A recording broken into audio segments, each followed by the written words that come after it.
సిద్ధంగా ఉన్నామో మనకంటే ఎక్కువ పోలీసులే.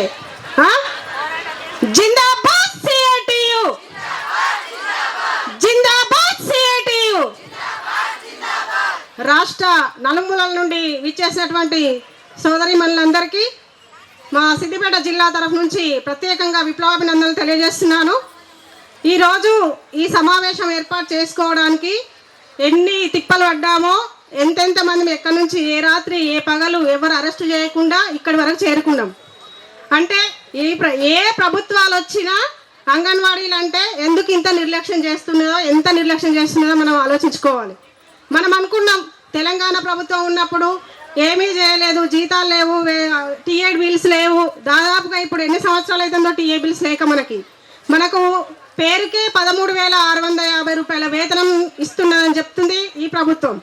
ఈ ప్రభుత్వం కాదు, గత ప్రభుత్వం కూడా అదే చెప్పింది.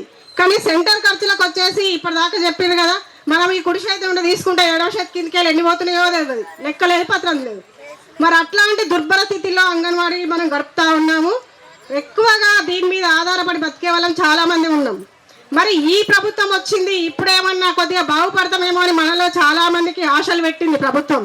అంటే గవర్నమెంట్ ఏర్పడక ముందుకే అంగన్వాడీ టీచర్లకు 18,000 చేస్తామేమో అనేసి మేనిఫెస్టోలో పెట్టుకోవడం జరిగింది.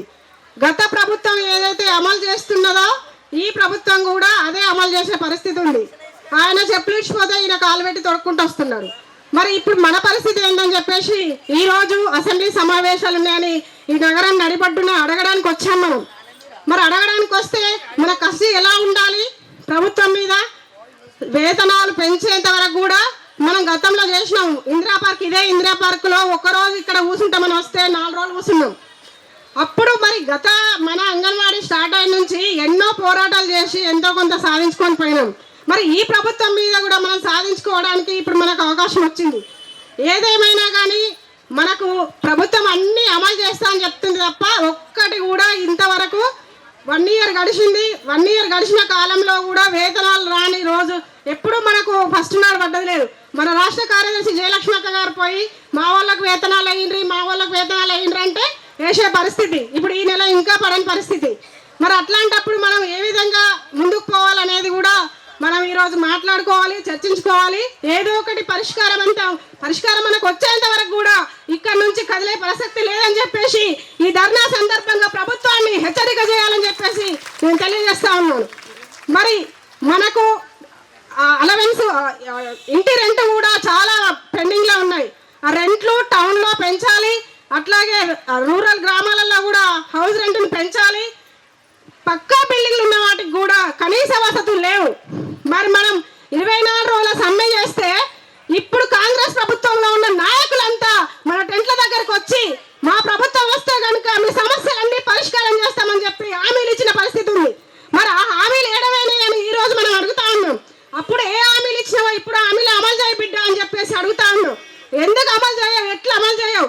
మా అంగన్వాడీ సత్తా ఏంటో చూపిస్తాం మీకు అని చెప్పేసి కూడా ఈ సభాముఖంగా ముఖ్యమంత్రి గారికి తెలియజేస్తున్నాం. మన అదృష్టమో దురదృష్టమో కానీ ఎప్పుడు మనం సమ్మె పెట్టుకున్నా మన పోరాటం చేస్తామంటే ప్రభుత్వాలు అసలు ఏమైపోతుందో తెలియదు. అసెంబ్లీ క్యాన్సల్ అని వాళ్ళు వాయిదా వేసుకుంటారని కూడా తెలియదు.